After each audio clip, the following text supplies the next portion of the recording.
একদিন আমি মিজানুর রহমান আজাহারির ওয়াজ শুনলাম। তা সে ওয়াজে বলল যে বইয়ের প্রশংসা করতে হবে, একদম সেবা যত্ন করতে হবে, সব কিছু বললো। তা আমি ভাবলাম যে আজকে তাহলে আমার স্ত্রীর প্রশংসা করবো। যে দুপুরবেলায় আমাকে খেতে দিয়েছে মাংস দিয়ে ভাত। আমি মাংসটা খেতে আর বলছি যে তরকারিটা ভালো হয়েছে, বেশ সুন্দর হয়েছে। এবার সেই আমার স্ত্রী তো রেগে গেছে।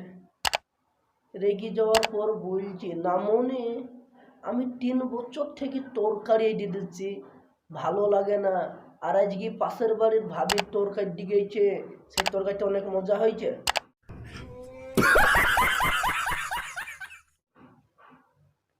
আমি এটা বলছি না, প্রশংসা ভুল জায়গায় করে ফেলছি। তা কি বলবো রে ভাই, সেই মুরু ঝাটার বাড়ি সেই মাইটি আসছি তো। ছলো ছলো নয়নে হাসি মাখাবো।